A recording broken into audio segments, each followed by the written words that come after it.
好，再一次歡迎嚟到我哋澳門國際基督教會主日崇拜嘅弟兄姊妹同咁多位朋友嘅。咁話說咧，今朝早咧搭車過嚟呢度嘅時候咧，老婆咧就同我講一樣嘢喎，係啲咩咧？就係話都係決定嚟緊咧，去而家咧 IKEA 嗰度咧去買嗰個書櫃啦。因為咧，我哋咧諗住個廳嗰度咧好多雜物喺度。咁就需要佢整理一下。咁之前咧，其實佢上網咧就睇咗一啲嘅櫃啦，即係喺淘寶嗰度咁樣啦。咁咧，但係咧就考慮一樣嘢喎，係啲咩咧？就係嚟到嘅時候點樣運過嚟好咧？運費嘅話，佢係斷重量計嘅，會唔會到時買完之後仲貴過喺澳門買咧？而我最擔心嘅咧，就都唔係話個櫃啱唔啱用，或者係貴唔貴呢樣嘢。我最擔心係啲咩？就係頭先講到個廳嗰度咧，有一堆嘅雜物，而好多嘅雜物嗰度大部分咧都係屬於我嘅。而當中咧有好多嘅會係啲咩咧？有啲係過往咁多年買落嚟嘅一啲嘅書籍啦。咁而當然書籍當中都有分兩大類嘅，一類咧係實際啲嘅，一類咧係冇咁實際嘅。漫畫嚟嘅冇錯啦。每一次咧，當要去面對咧，即係要去執屋或者去清理某啲嘅物品咧嘅時候咧，都會係一個難題。點解咧？因為嗰啲既然睇得到，即係話當時買嚟係覺得好用嘅嘢啦。但係當屋企裝修完，搬翻嚟呢度，嗰堆嘢擺咗喺度，要諗即係都已經唔記得幾耐啦。成年幾兩年你都冇喐過佢嘅時候，你就會開始去諗，其實佢係咪真係有用嘅咧？咁所以每一次去諗去執嘢嘅時候咧，就去逐樣去睇一睇呢樣嘢，我拎住佢，究竟我去保留翻佢好啊，定係我抌咗佢好啊，定係去轉贈俾其他有需要嘅人好咧？呢個咧就係一樣嘅難題嘅，因為需要去諗，用咩去衡量佢有冇用咧？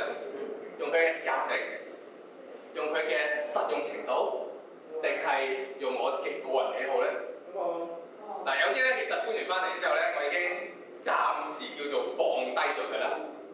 譬如我屋企以前單身嘅時候，即係未結婚未拍拖嘅時候，買落嘅一啲嘅模型啦。可能弟兄嘅或者男仔嘅咧，更加之明白多啲㗎。我哋屋企咧未必會有好多嘅衣物啊，化妝品更加之會有啦。手袋啊嗰啲嘢都唔會有好多喺度啦。你最多可能一兩個背包你夠用就算㗎啦。但係咧，我哋冇可能咧會有好多嘅雜誌啦。不論你係頭先一出嚟開場白嘅專實，可能會有啲 IT 嘅雜誌啦。我可能會有啲過往嘅一啲遊戲嘅雜誌啦，啲模型嘅雜誌啦。我個人就比較中意收集模型嘅。咁所以咧，每一次咧都要喺呢度咧，就要去面對一個取捨嘅問題啦。咁咧唔單止係呢樣嘢嘅，我覺得咧喺人生當中咧，其實都充滿住咧，經常我哋要做一個取捨嘅一個動作嘅。讀書上面，你要選擇你有好嘅成績啦，定係你要選擇一啲娛樂嘅時間，有自己嘅一啲嘅時間咧？喺生活上面，喺同人嘅關係上面，你係想有多啲私人嘅空間啦，定係你係要去花時間去建立、去維繫一段關係咧？喺健康上面，咁你想有好好嘅健康啦，有適當嘅休息啦，你想食到好好味嘅嘢食啦，定係注重你嘅營養同埋健康咧？因為往往好食嘅嘢都未必係健康嘅。工作上面，咁為咗你嘅前途啦，要賺多啲錢啦，咁你會去選擇，你需要取捨嘅就係你要揀一份你可能未必好想做，但係有呢啲條件嘅嘢，定係去選擇你嘅理想、你嘅興趣咧？你要取捨嘅就係你會唔會要對住一啲你唔係好想對住嘅人咧？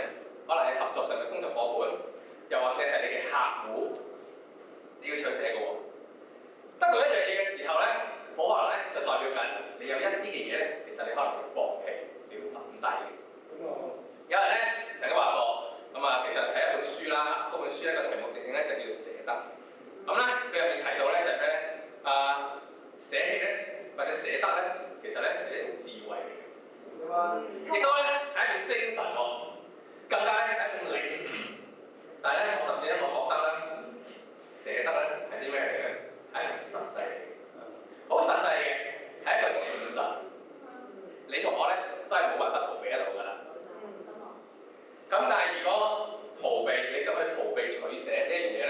又會變成點咧？我又諗起啱啱呢幾日早派嘅時候，就係呢個禮拜嘅事。老婆咧咁就好好啦，咁佢買咗好多嘅一啲嘅嗰啲叫咩咧？總之我哋整理好你啲家具啊，或者係你啲屋企物品嗰啲整嗰啲架啊，或者嗰啲分類嗰啲盒嗰啲嘢啦，我唔知點樣去統稱佢啦。咁咧就去執咧屋企廚房個櫥櫃。咁執個櫥櫃有乜咁大不了咧？好係可能或者女性嘅或者係做媽媽嘅嗰啲就會可能清楚啲啦。個櫥櫃咧咁就主要其實擺嘅兩樣嘢嘅啫，一咧就係呢啲即係食飯用嘅嗰啲或者煮飯嗰啲器具咧，係啲碗碗碟碟啊、刀刀叉叉嗰啲。咁而有啲位置咧，我哋擺啲咩？就可能擺啲嘅食物啊，即係食材啊，可能罐頭啊、麵啊之類嗰啲嘢嘅。咁咧就都凌亂咗一段時間㗎啦。就係人住咁耐亂咁耐。咁就佢去執佢嘅時候咧，咁會出現一樣咩嘢咧？就係入面咧會發現到咧好多你都遺忘咗嘅嘢啦，就係啲過期食品。拎住嗰啲咁嘅嘢嘅時候咧，無論你嘅心情你係幾咁唔捨得，覺得幾咁浪費都好，你唔好理佢係咩食物，你都要做一個動作嘅就係你要抌咗佢。如果你唔抌佢嘅話，會點咧？即係算啦，我當睇唔到，繼續擺喺度啦。咁會點咧？過咗期嘅嘢，你都係唔會食得㗎啦。有啲已經變壞咗嘅嘢咧，甚至可能會帶嚟好多一啲唔好嘅效果係啲咩？可能會有啲臭味啦，可能會惹嚟一啲嘅昆蟲啦，大家都唔係好中意嘅昆蟲啦。咁唔怪知點解有陣時會發現有啲咁樣嘅啲曱甴啦，出現就係嗰度出嚟嘅。咁呢個問題咧唔可以逃避嘅，逃避咗咧只會令到一啲可能係唔好或者唔應該留喺度嘅嘢，佢就留喺度。當生命當中，我哋擁有嘅越嚟越多嘅時候，代表咩咧？同一時間亦都有好多嘅嘢咧，你係唔捨得去失去嘅。可能或者你睇唔到有啲乜嘢你需要丟棄，因為太多啦。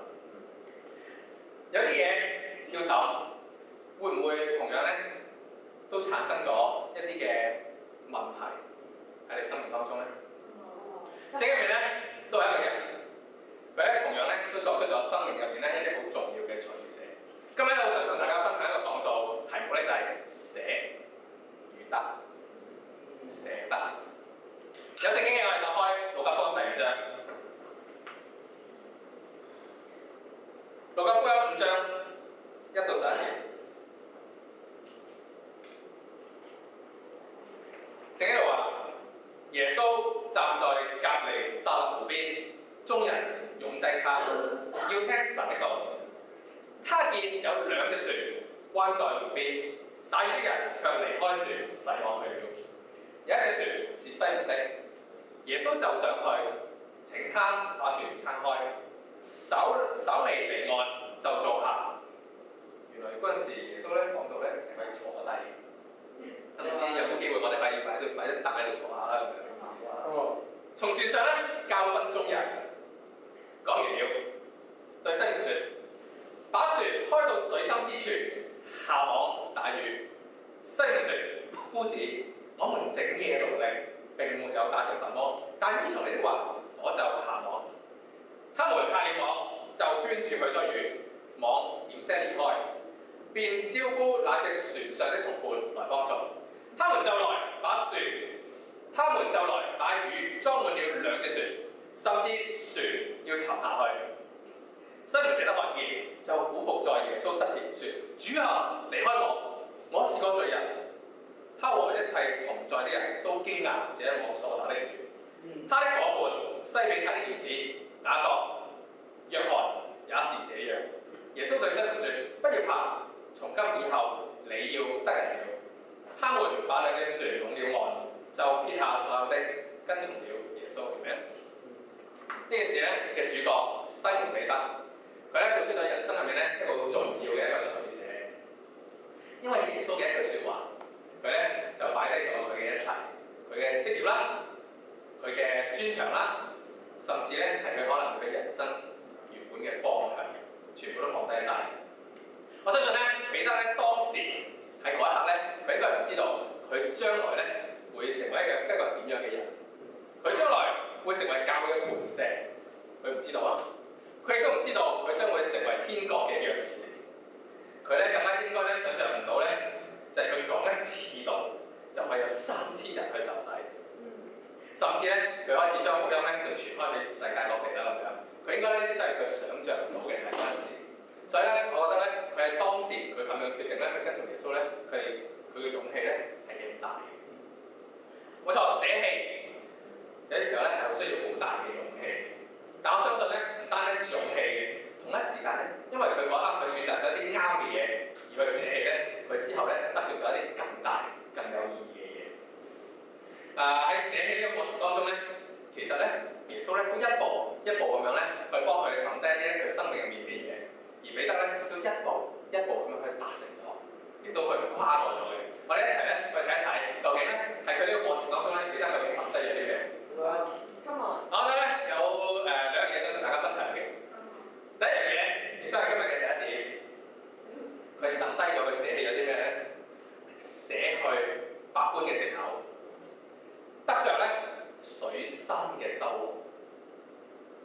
其實咧嗱，大家可以留意一下，當咧耶穌去到岸邊想講道嘅時候，佢見到有2隻船喎，船上面咧當時係冇人嘅。係冇人嘅，聖經喺度講，因為咧佢啲人已經係去咗洗網啦。彼得咧同佢同伴咧，其實已經上咗岸㗎啦，準備收工㗎。如果咧用我哋而家工作嘅角度咧嚟去形容佢咧，佢翻 shift 㗎，佢翻輪班，佢係翻夜班嘅。呢個時候佢已經係收工㗎啦，就好似咧我哋咁樣準備放工，啲 file 啲文件咧已經收埋晒㗎啦，電腦都熄埋㗎啦。甚至咧，可能你已經準備起身，準備熄燈落閘走人㗎啦。但係點知喺呢個時候，耶穌嚟咗喎，有客到喎。咁開船啦，同我撐出去。冇理由抌低隻船喺嗰刻，冇理由抌低隻船俾耶穌自己撐出去㗎。一嚟唔知耶穌識唔識撐船，二嚟一陣間佢觸礁撞咗，整爛隻船點算咧？咁咪冇得用咯。咁就要陪埋耶穌上船啦。幫佢撐出去，跟住聽佢講道，就好似要聽個客講嘢，你要等佢走，一樣。第4節佢喺度講喎，未完嘅喎，佢話講完了。一嚟咧，聖經冇講耶穌講咗幾耐，唔知。二嚟就係講完之後咧，佢同耶穌對西門講啦，把船開到水深之處，下網打魚。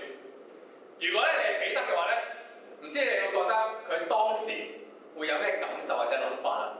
我諗到可能第一樣，我係漁夫，你叫我打魚 ，OK 啊。第二樣嘢，耶穌喺度講道，講俾邊個聽啊？岸上面啲人啊嘛。咁即係話嗱，同埋聖經都講係好多人真係用蝦，即係人唔少㗎。耶穌講嘅。即係話喺呢刻同彼得講嘅嘢，其實好多人都聽到啦。除非佢淨係佢耳邊咁樣自尋細聲嘅，但係正常唔會啊，佢都係正常聲線講。咁應該好多人都聽到。彼得當時咧就好似，我相信啦嚇，如果我覺得，咦，好似俾人擺上口喎。你幾百人、幾千人喺度望住我哋啦咁樣，你叫我打魚，我打好定唔打好咧？人有尊嚴㗎嘛？我男人嚟㗎嘛，咁有啲被挑戰咁嘅感覺喎，我都話頭先就打咗成晚魚㗎咯。男人咧有陣時咧對話咧其實就係咁直接㗎啦嚇。如果女士嘅話咧，可以去明白多啲啦嚇。係會有呢啲時候咧，都會係會諗到，係會咁樣諗㗎。即係無論你覺得你會唔會咁諗都好啦，我哋有一時就會咁諗㗎啦。耶穌話：開船去水深嘅地方下網打魚。但係咧，可能彼得頭先可能會有我諗過回應，或者冇啦，我唔知啦。但係咧喺呢度聖經，彼得係點樣去回應咧？佢就真係好直接咁講啦，佢話：夫子，我打咗成晚㗎啦，好攰㗎啦，但係乜都冇。咁咧，你從呢個説話當中咧，你聽得出其實彼得咧唔係好願意嘅嚇。咁但係咧，跟住佢第二句咧就繼續講喎，就係話：不過就因為你咁講。我就去打落去落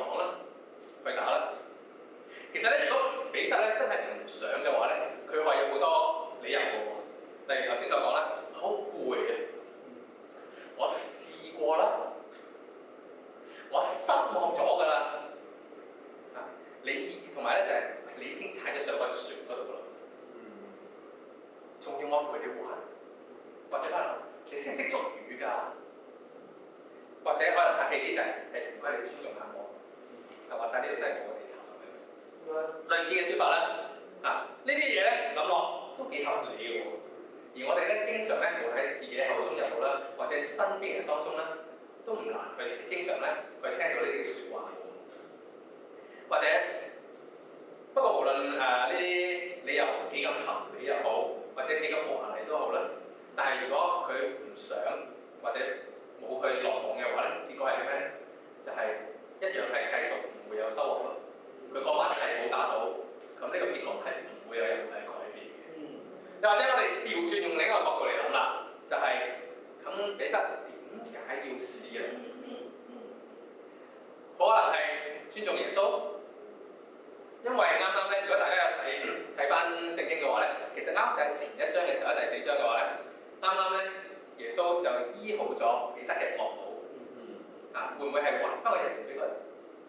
會唔會係因為頭先講嘛，好大班人喺度，因為群眾壓力，冇理由唔聽耶穌講嘢㗎？或者可能調翻轉嘅就係、我試咗啦，我係漁夫，我專業嘅，我打唔到。咁你叫我打，我就打俾你睇，證明係真係打唔到魚嘅，證明耶穌係錯嘅。可能啦，不過無論佢點諗都好，彼得咧都係決定咗一次咧去改變佢打唔到魚呢個結果嘅一個機會。喺1983年，依家好出名嘅公司啦，蘋果 Apple 啦，咁公司嘅總裁 Steve Jobs 咁因為佢哋需要去轉換一個 CEO 一個嘅角色啦，咁樣咧佢就要揾人咧去接任呢個 CEO 嘅位置，即係總經理啦。咁佢咧就挑選咗咧好多嘅人，咁最後咧佢咧就物色咗一個咧叫做 John Sculley， 即係約翰斯卡利嘅一個人。咁佢呢個係乜水嚟嘅咧？何許人也？佢咧係當時百事可樂嘅總裁。咁佢有咩咁出名咧？我唔知啦，可能讀過 marketing 或者係即係市場學啦、營銷嘅咧，咁可能都會對個名字咧有啲認識。佢最出名嘅係啲咩？當時就係佢嘅營銷策略方面。因為咧當時其實喺呢個市場上面，汽水咧就係被壟斷嘅。係邊間公司啊？可口可樂。但係咧佢就成功咁樣咧，就改善咗呢個可口可樂咧喺呢個世界市場上面壟斷嘅情況，而成功咧將百事咧打入咗市場，可以喺市場上面咧佔咗一席位。咁咧Steve Jobs 咧就多次咁去邀請佢去出任咧呢個 CEO 嘅職位，但係咧John 咧佢一直咧都猶豫不決，佢冇去正式去接納亦都冇去拒絕咁樣喺度諗緊。跟住咧諗去到一個地步咧，Steve 咧終於都忍唔住咧，就係同佢講啦，就係話你究竟係想賣一世糖水啊？汽水其實都係有糖分嘅水嚟啫，你賣得耐冇氣都係糖水嚟，定係想要同我一齊去改變呢個世界咧？當時咧，其實John 咧佢已經擁有咗一切咧，好多人夢寐以求想得到嘅嘢㗎啦，權力、地位、財富有晒㗎啦。但係高薪厚職，就算咧，雖然Steve 咧，佢同佢講就係話，喂，買糖水咩？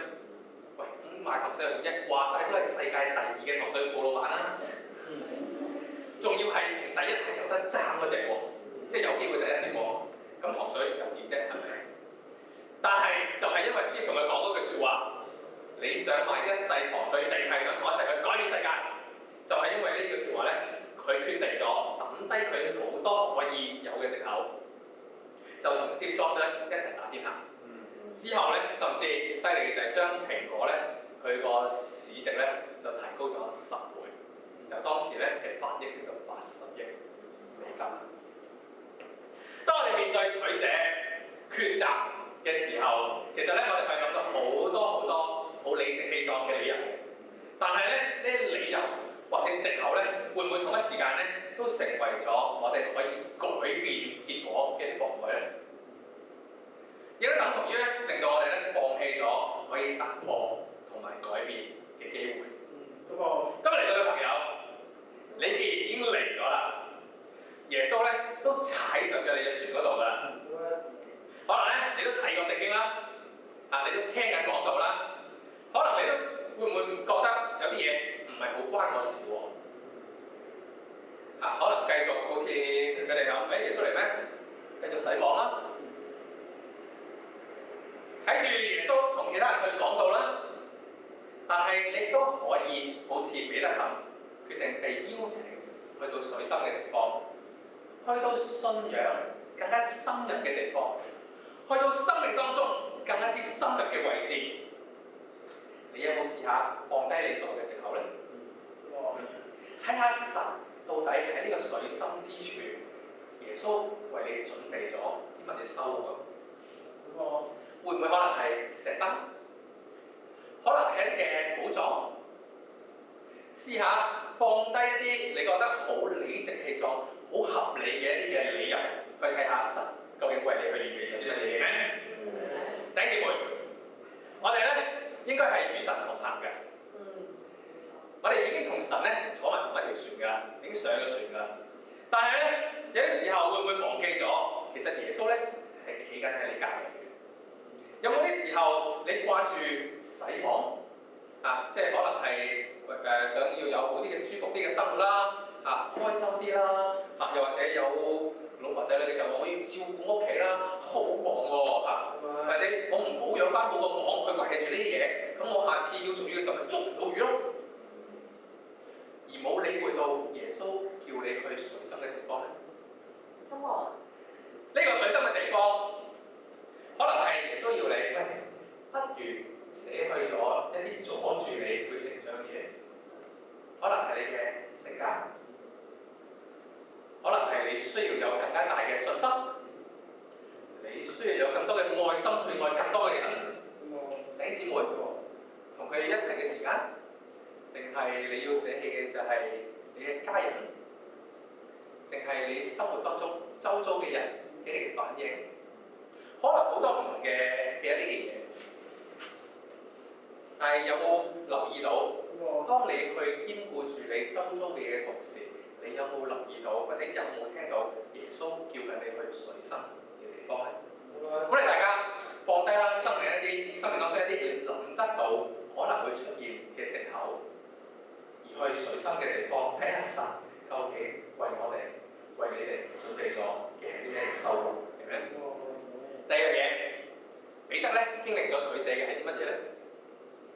佢捨棄咗欺騙自己，而得着咩咧？得着良心上嘅自由。第8節，聖經度講，西門彼得看見到嗰個疑惑嘅時候，就俯伏在耶穌膝前，說：主啊，離開我，我是個罪人。我諗咧，好多人咧睇到呢段經文嘅時候咧，可能都會有一個咁樣嘅感覺。我當初咧睇到嘅時候咧，都會有同樣嘅想法，點解咧？使唔使咁誇？送兩船魚俾你啫，使唔使認晒罪，跪晒喺度？咁誇張啊？點解彼得喺嗰一刻會咁有罪疚感咧？可能咧，好似頭先我哋剛剛所分享嘅就係、是，佢曾經懷疑過。佢曾經冇信心，佢曾經唔信耶穌所講嘅嘢，或者佢曾經有想過唔願意去呢個水深嘅地方，好可能喺呢個地方，但咧其實佢去逃避嘅喎，佢有方法咧係唔需要去面對嘅呢個罪疚感嘅喎。好啦，我諗到兩樣嘢，第一樣嘢佢可以做嘅係咩？逃避咯。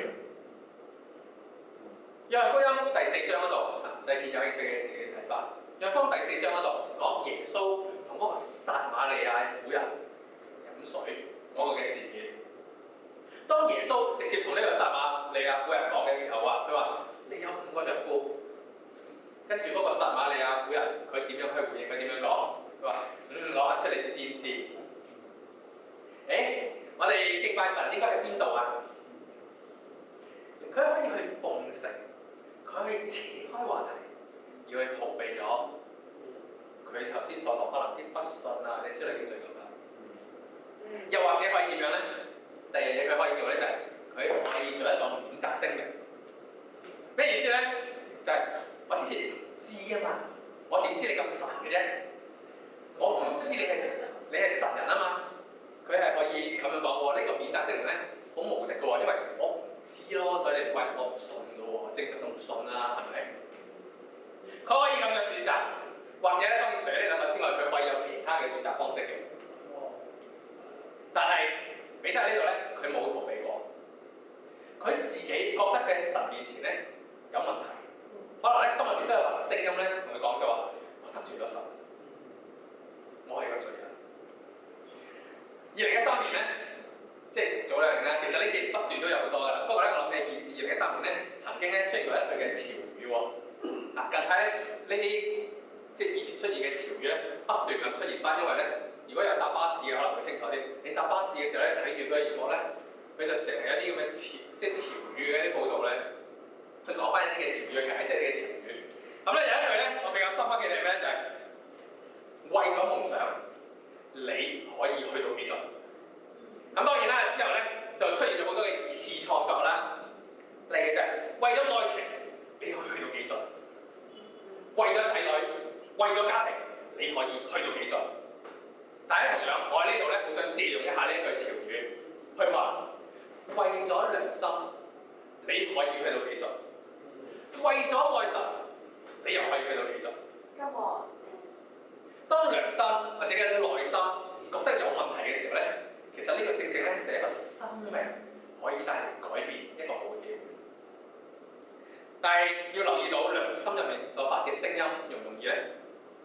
答案好明顯啦，係一啲都唔容易嘅，因為你周圍咧會有好多更大、更多嘅聲音咧，你蓋過咗良心嘅聲音。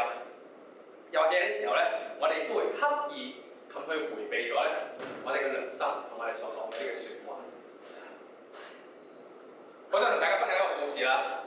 咁就話説咧，有一個牧師喎，咁佢咧就去探訪啦，去國外即係外國啦，呢啲華僑嘅教會。咁雖然係華僑啫，但係咧都有好多人咧係唔識中文嘅。咁咧，咁佢講道嘅時候咧，咁就冇辦法啦。咁佢就唯有用一個當地大家都共通嘅語，就係用英文啦，就去講道啦。咁一次咧，當佢講完道之後咧，就有一個人咧，即係有一個會眾啦，咁就拎咗張紙條咧，就嚟到牧師面前啦，就同阿牧師講咧就話：你去講道咧，我好留心咁聽㗎。我咧都好明白，咁咧英文咧英語咧就唔係你嘅母語嚟嘅，咁我咧都想幫助你咧，咁就去改善一下你嘅英文啦咁樣。咁頭先咧，我發現咧，你喺講道當中咧有啲嘅發音同埋一啲嘅 grammar 一啲文法咧，就有啲錯誤。咁咧就希望咧可以幫到你啦，咁就即係避免咧之後再犯同樣嘅錯誤啦咁樣。咁咧嗰位牧師咧收養都好好嘅，佢都好客氣咧，咁樣同佢講，即係多謝佢啦咁樣，就收到一張紙條啦。咁咧同一時間，咁佢都好關心咧呢位會眾咧佢嘅生命啦咁樣，咁咧就問啦咁樣。咁唔知今日講道咧幫唔幫到你咧？你有啲咩得着咧？跟住咧嗰位會友咧，嗰位會眾咧就話啦：阿牧師，我咁留心咁去聽你啲英文，我仲要聽到你講啲咩咧？我哋有冇好多嘅時候咧係留意緊嘅，但係咧會唔會留意咗其他嘅嘢咧？而去忽略咗一啲我哋應該要去聽嘅嘢咧？冇錯，我哋係聽緊，但係聽咗其他嘅嘢。我哋係以為聽到最重要嘅部分，但係其實只不過係自己呃緊自己。雅各書1章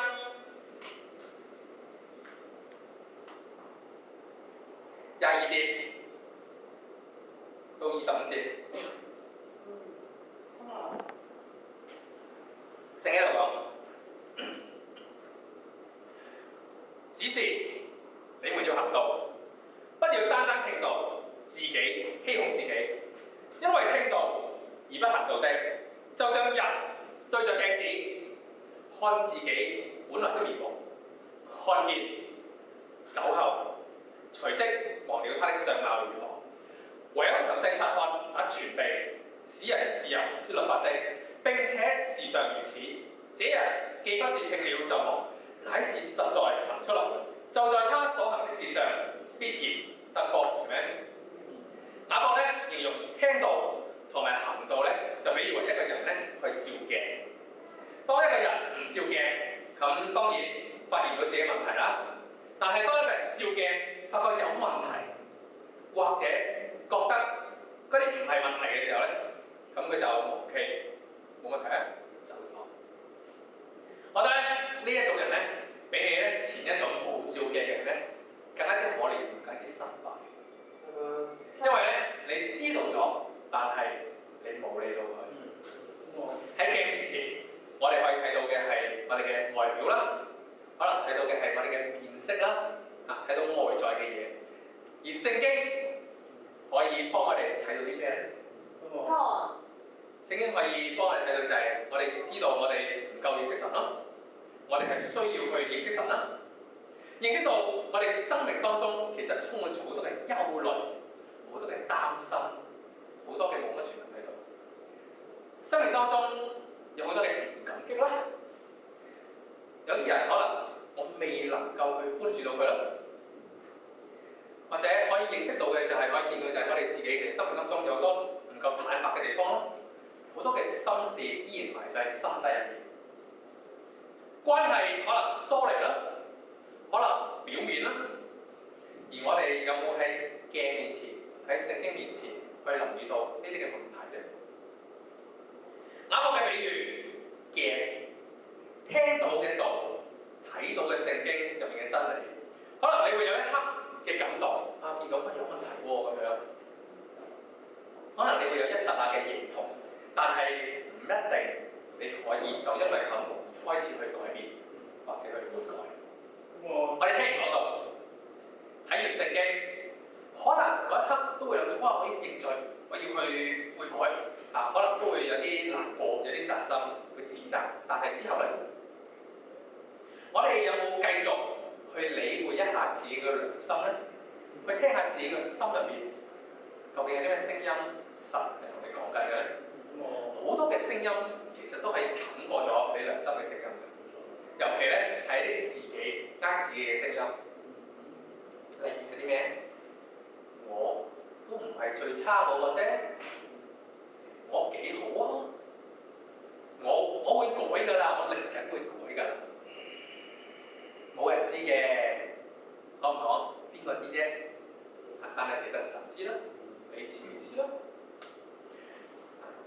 都唔係我嘅錯，佢都有錯喎，或者佢哋都有唔啱嘅喎，好多呢啲嘅聲音會出現嘅。如果係咁嘅話咧，其實我哋就會聽唔到我哋自己心入面良心所同我哋講嘅嘢咯。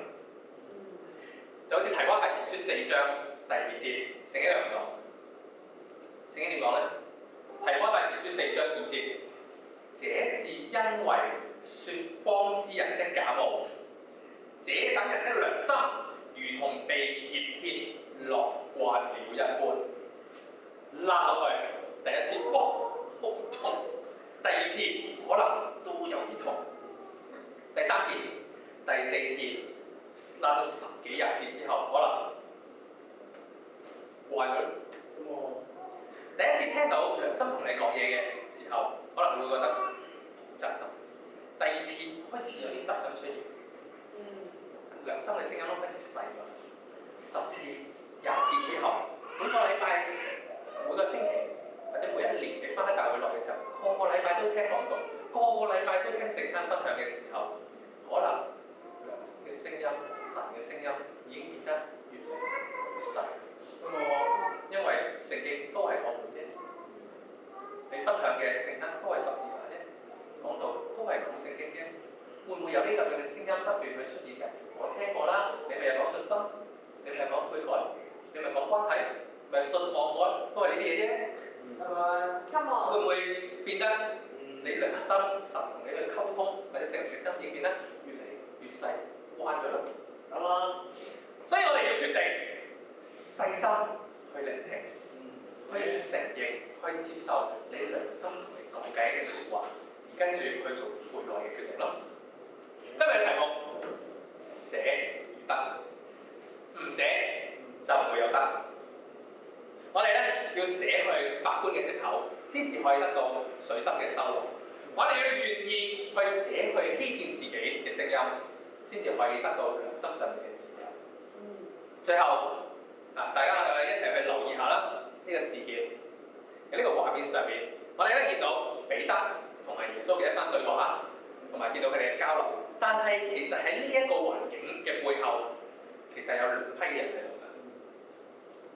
一批就係我哋所講喺船上嘅人，好似彼得咁樣啦，佢哋聽到耶穌所講嘅嘢，佢哋亦都去放低自己一啲好合理嘅理由、一啲藉口，而從而咧就得到意想唔到嘅一啲嘅祝福、嗰啲嘅收穫，甚至咧眼前咧嘅收穫咧係豐富到佢哋難以想像嘅時候，因為咧佢知道佢哋嚟緊咧落嚟咧嘅收穫會更加大嘅時候咧，而甚至後面聖經咧都講到佢哋撇下一切去跟從耶穌，去認識呢個神嘅時候，呢個係第一批人。第二批人佢哋喺邊咧？佢哋喺外邊，佢哋同樣都可以好清楚咁聽到佢哋嘅對話。耶穌所講一切咧，佢哋應該都聽到，因為耶穌喺度船上面同我哋講道，佢都聽到啊嘛。即係我喺度講嘢，最尾門前面嘅都聽到，咁所以用翻正常嘅聲浪講嘢，佢哋應該都係聽到嘅。但係無論佢哋聽得有幾清楚或者有幾唔清楚都好啦，就算嗰隻船上面佢打到幾多魚都好，佢哋都只能夠隔住個岸喺度睇戲。呢個真係唔關佢哋事啦。幾多魚幾精彩又如何咧？因為佢哋唔係喺船上面，佢哋唔係一齊，佢哋淨係齋睇齋聽啫嘛。今日你會選擇做邊一批人咧？同耶穌一齊撐船出去水深嘅地方打魚，放低自己所有嘅理由，攞到收穫。定係今日喺一邊，我都有聽，我都有睇，全部我都知道，但係睇住人哋有收穫咯，睇住人哋變啦，自己繼續企喺度個睇字咯。今日你會選擇做邊一樣一批人咧？你願唔願意俾耶穌走上你條船嗰度，一齊去改變你嘅生命咧？